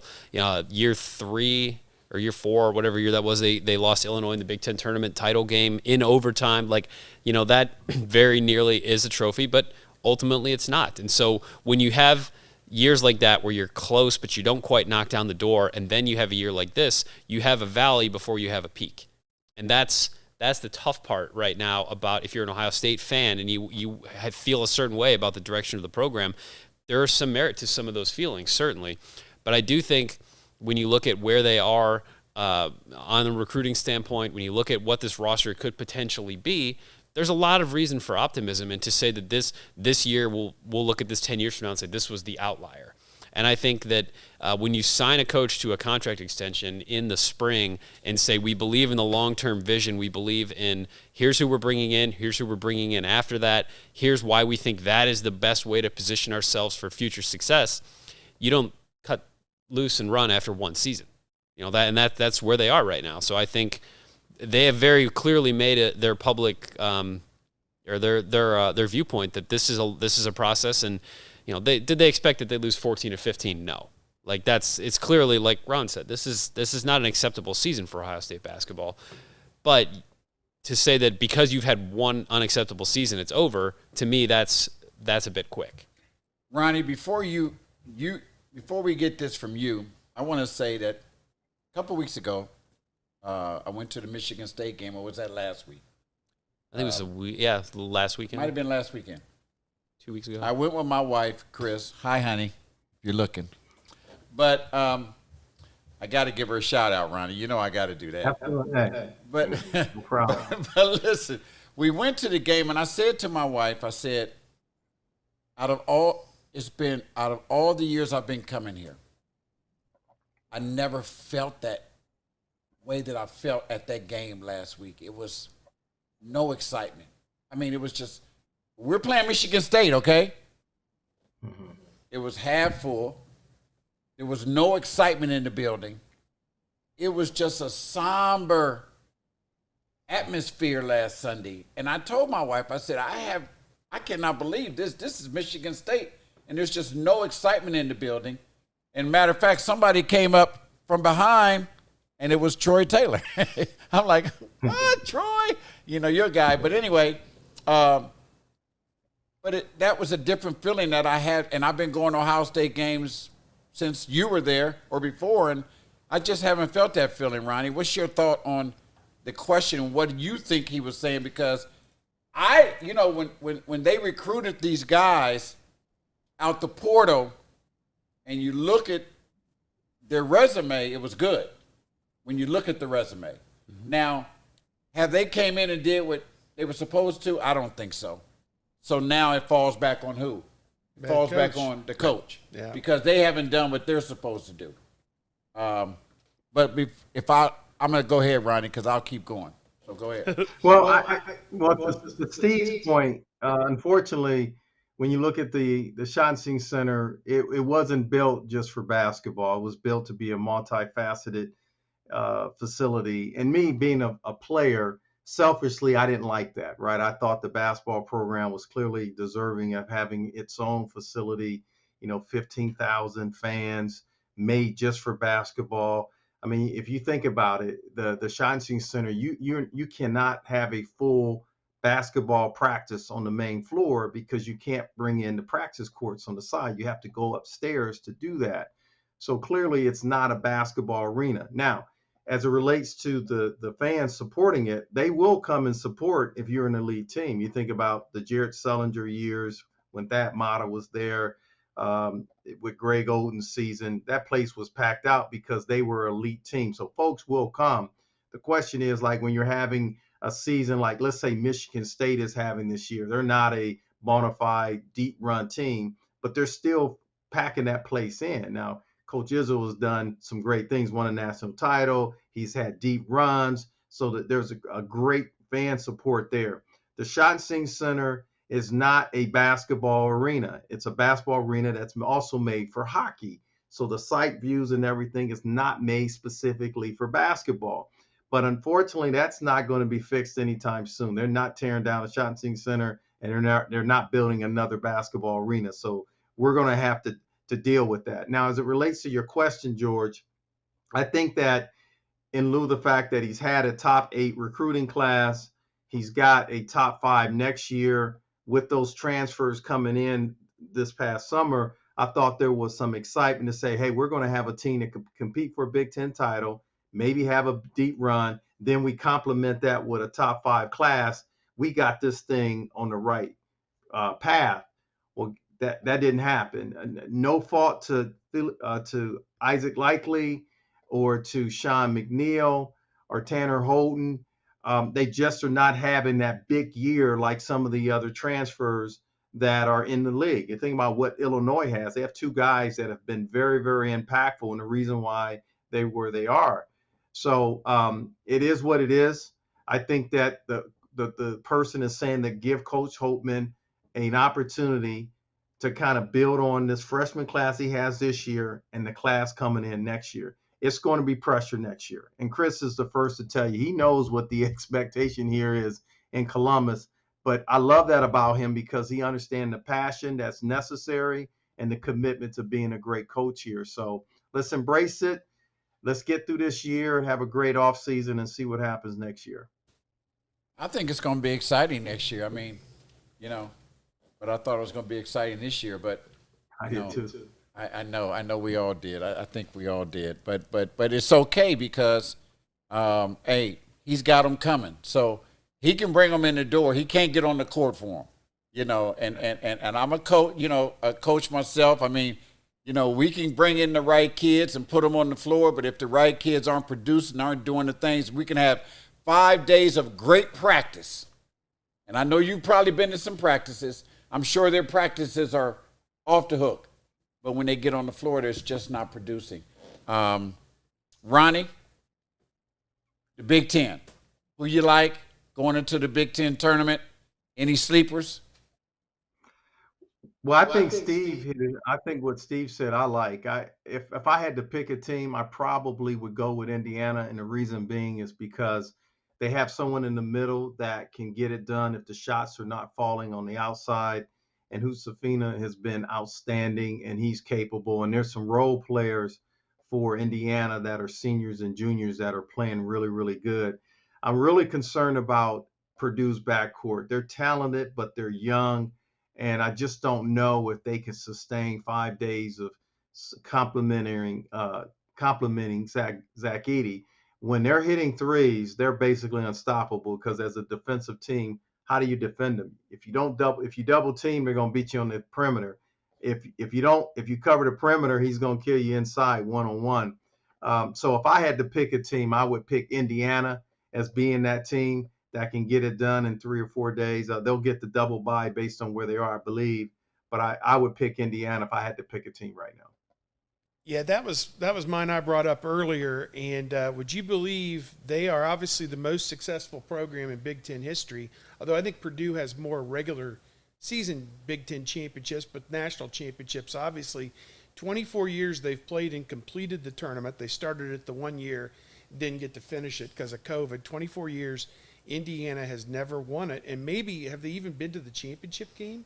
Maybe one time? I think once. At least once they got to the championship game and didn't win it. And my joke every year when they get eliminated is for the 23rd consecutive year, Indiana will not win the Big Ten tournament. And You know, they've been an enigma program really since they won the national championship in 1987. They've been an enigma. They did get to the Final Four once more under Knight, and then once got the championship game there in 2000. And Coach Davis. Yeah, Coach Mike Lost Davis. to Maryland. Yeah, so which we can claim as a Big Ten national championship now, but kind of. But I like Indiana. Other team I like, as crazy as it sounds, after watching them play today in person, is Illinois, just because if they somehow get in the top four and only have to play, they're a very thin team. They're not real deep. If they only have to play 3 games in 3 days and they're playing it basically in a home setting in Chicago, they can ride that enthusiasm for 3 days. They're very explosive offensively, I feel. So that's a team that could potentially be there in the end. Purdue, Indiana. Everybody else is going to have to string together some play that on a consistent basis over 3 or 4 games that none of them can do. They win 2, they lose 2. They win 1, they lose 1. You know, it's like all these teams are so up and down. That's why we've got a group of 7, 8 teams that are all right there bunched up together. So it's going to be a fun tournament. Adam?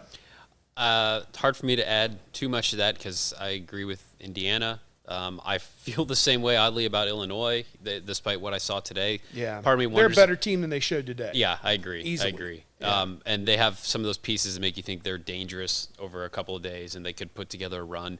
I wonder about a Maryland. I mean, they've had some high-level games, and they seem to have a good sort of spirit about them at this time of season. So I'm intrigued by what they might be able to do in that kind of setting. But maybe we should all just kind of default to the fact that Purdue has, for the bulk of the season, been the best team in the league by far, and maybe they're good enough to win 3 in 3 days and bring it home. So, there is something to be said for the fact they've played at a high level. Nothing for such beats a long... rock. Good old rock. Has this Good old been, rock. Has this been a down year for the Big Ten? Because if you look at the Big Ten and you look at the standings in the Big Ten, everybody's losing games. I mean, it's like we're beating up on each other. So I don't think they had the dominant non-conference wins that you normally see. Purdue certainly did. But beyond that, you didn't – I mean, they got killed in the ACC Challenge where I thought it would be like an ACC is nothing really to write home about. The up and down the line, you see where they lost some non-conference games that maybe would have helped the profile. But that – I don't know. Ronnie, is it a down year for the Big Ten? Well, I think the Big Ten lost a lot in the draft. They lost a bunch of sophomores and freshmen that were elite players. I think about top 10, top 15 pick, and it's tough to kind of lose that. And then the year before they lost a bunch. So I think that has something to do with it, George. But I wouldn't you say they're probably the second best conference in the country right now? But we'll see in the Big Ten tournament who comes out of that unscathed. And once those teams going in the NCAA, but I think the teams last year, top to bottom, was probably maybe a little better, but I think they're equally as tough this year, minus Minnesota.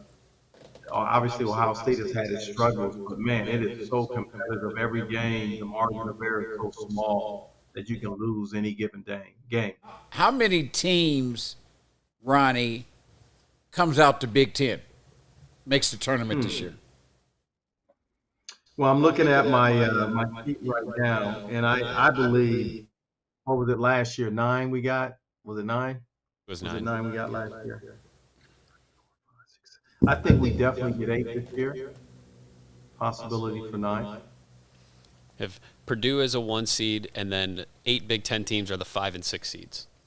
Yeah, it's just that's what it'll be. I mean, everybody is just right jumble. in that. It's just that. It's a jumble. Yeah, I mean, just fill out the 5 and the 6s are all Big Ten teams. There's no dominating. This year has been kind of strange in college basketball. I mean, even when you look at the top 20, it's kind of strange because it's no dominating conferences. I looked at Alabama the other night. I love watching Alabama. Yeah. But they lost 2 in a row. Yep. So it's but I love watching them. So I don't know, is there a sleeper? Give me a sleeper that comes out to Big Ten that can make some noise in a tournament. I'll go back to Indiana. But y'all picked Indiana to win the tournament, But I so don't that think- wouldn't be a sleeper. I don't know how many people outside of like the heart of Big Ten country are really sitting here saying Indiana's going to put together a deep run. I don't know that nationally there's maybe that perception. Because then, I don't know, like, is it Illinois? They're going to move into the top 15 after beating Purdue. That's true. So they may get a 4 seed, which would be huge to protect them to get to the Sweet 16. Don't want to say Michigan State. Really don't want to say Michigan. That was a huge win for them today. Dickinson hit a 3-pointer. Ridiculous to send the three-pointer. game to overtime. It was the same script as yesterday with Iowa hitting the 3-pointer at the end to win a game, to go to overtime and win a game they should not have won. Same thing with Michigan today. And so I don't think but my goodness, Michigan, I think, is a better team on paper than they show on the court. I don't know. I picked them to win the league in the preseason media Well, poll. losing their point guard early in the year That didn't really help. hurt That them. didn't help. The kid who came over. So who's the sleeper, Ronnie? Who's your sleeper? Well, I think we justify what we said. I think Indiana is the team that we picked. I think 2 out of 3. I don't know if Adam agreed with this, but Adam think said Indiana too, I think. I'm kind of all over Yeah, the place. so Indiana. But nationally, I don't think anybody is saying Indiana is going to be a deep run team in the NCAA tournament. So I think saying that they could potentially be that team out of the Big Ten that could do something is saying they're a sleeper. Now, when I look at the rest of the Big Ten, man, could the guards of Northwestern catch fire? But outside of those 3 or 4 guys, they're real thin.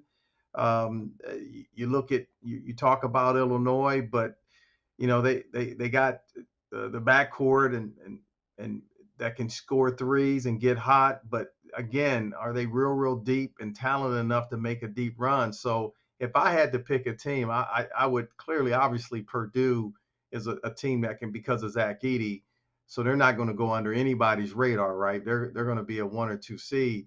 So if I would say Indiana would be my 1, and then my 1A would probably be Illinois, because of all of the upperclassmen that they have on their team. Rutgers has kind of hit an ice patch here, and they don't score enough points to win, but They had a key injury. Yeah, Yeah. that hurts Mag. a lot.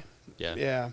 I don't know what they That did hurt. today against Penn State, but Rutgers is a team that's kind of lurking, that if they can get you down into a game in the low 60s or the high 50s, they're going to beat you 57-56. I mean, it's just they can do that. I mean, I don't know. Ronnie, thank you very much for coming on my show, man. I mean, I appreciate it. You know I have much love for you, man, and I appreciate you. I listen to you all the time in my car when I'm riding, and I listen to your analysis of the games, have been for as long.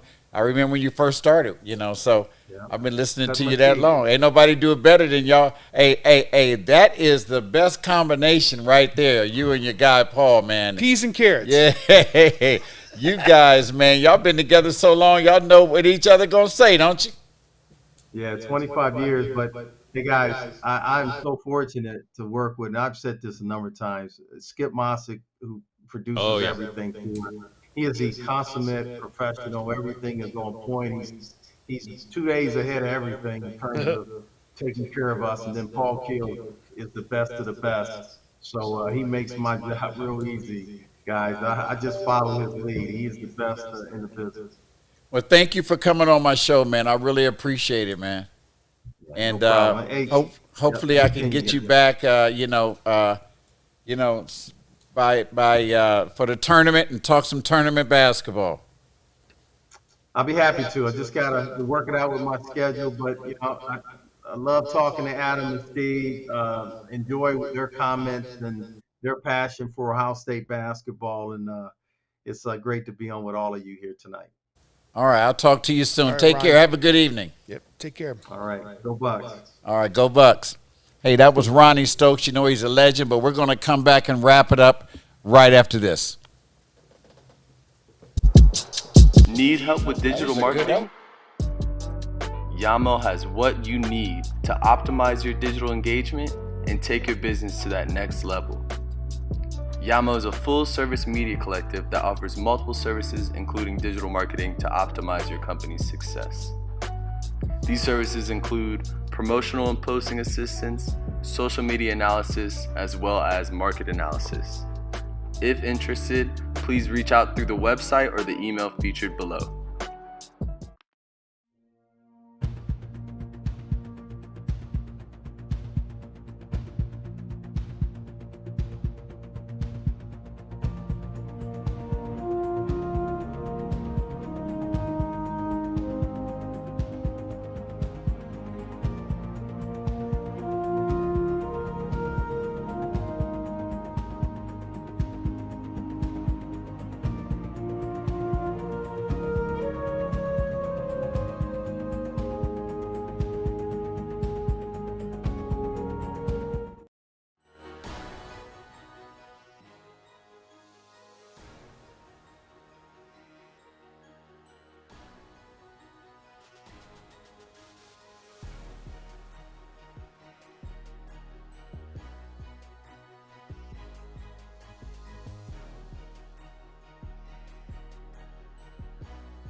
Hey, welcome back to the Coach Howard Basketball Show. Hey, guys, it's been one heck of a show, and I really, truly appreciate you guys coming on, taking your time out of your day to come on and talk Buckeye basketball with me, and it's been a great show. Closing thoughts on the Buckeyes, and where do they go from here?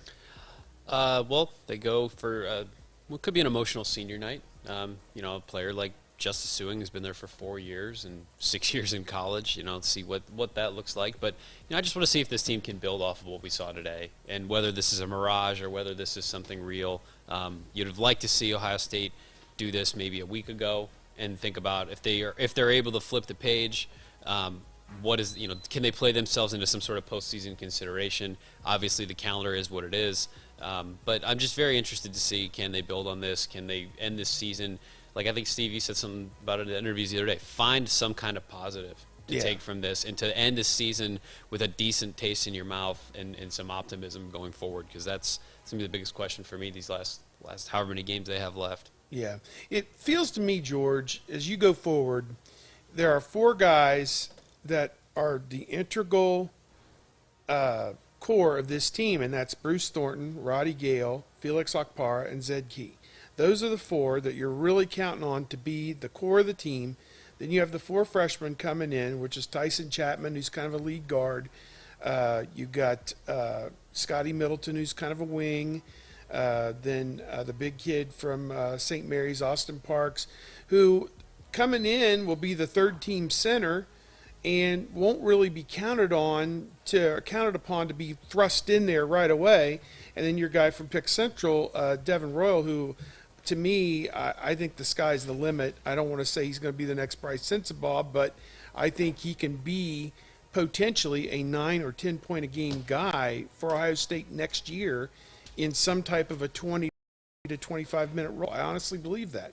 He's got those type of skills. So there is a lot to look forward to. In addition to that group, in heart of hearts, I feel they have got to go out, use the Illinois blueprint, and go find 2 guys who have been starters at the Power 5 level, maybe a guy who's a 2 guard that can shoot threes and defend and do everything, not just a one-trick pony like they've done on these various transfers over the years. And then they got to go find a power forward, somebody who's a Coleman Hawkins, who we saw today, although he's an Illinois guy bred straight through, that type of a transfer who's got length, 6'8", 6'9", can step out, hit a 3. He's not all Big Ten guy, but he's going to consistently get you 10 and 7 and maybe one day 20, and and have length and a presence. That's what they're missing. That's what they are missing. They don't have that. They don't have the body type that comes to mind is Treg Lee. That's from 1,000 years ago.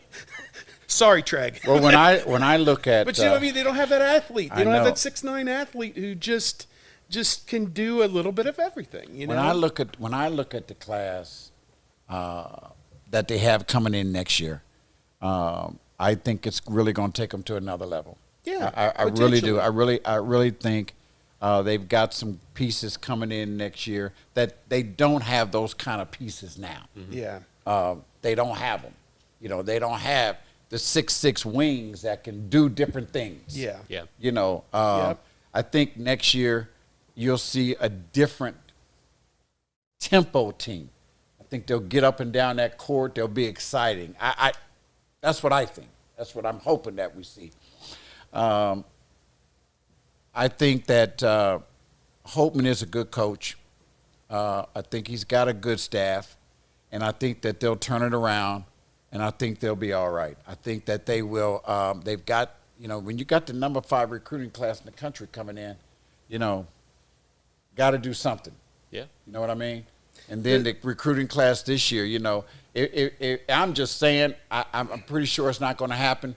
But if that recruiting class comes in next year and nothing happens, we can look way back at that one recruiting class that had all the Randy Ayers. He got all them All-Americans. You probably don't remember that. I'm sure you do. And Simpson and Anderson and Charles that program was killer the year we talked and about. They won how many games in the Big Ten? The 1 in 15 year? Yeah, and that was crazy. But and then that was Randy's last year, wasn't it? Yeah, so 97. But that's not going to happen. But they've done a great job recruiting. And I could talk about the guys coming in, but they're going to be really good. And I think that this year, I think they'll win the game against Maryland. I think they'll have that confidence and come back and win that game.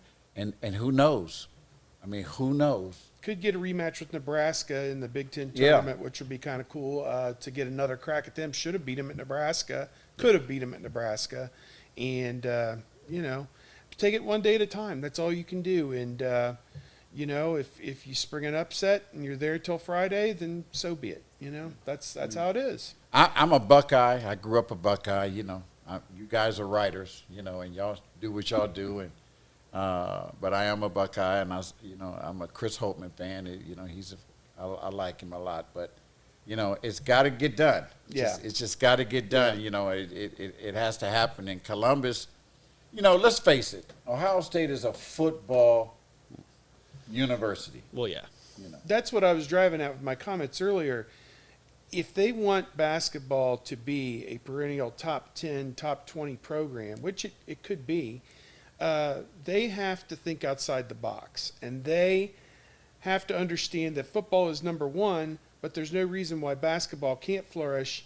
And let's remove every impediment that is keeping people from coming to these games, and let's make it an event. Let's make it a happening. And that's what's been missing, in my opinion. But, I guess I didn't get a marketing degree from Ohio State. I got a journalism degree. So put what I know in a thimble. Thank you guys very much. And once again, I'd like to thank Adam from Yamo Media and the great job that he does. And, he was excited to have you guys on as well. So, We'll be back here in the next couple of weeks. We got high school basketball coming up, the tournament. I know you guys probably don't follow a whole lot of high school basketball, but March Madness is here. Yep. And we've got the district semis and the district finals coming up this week. And then we've got the regional semis and the regional finals coming up. And it's going to be crazy. And I'm excited to be able to come back here in the next week or two and talk about that. And, guys, hopefully I can get you back for right after the Big Ten tournament, and let's talk about the NCAA tournament. Yeah. That sounds like fun. Yep. Thank you very much, and from Yamo Media Sports, talk to you soon. Much love. Bye-bye.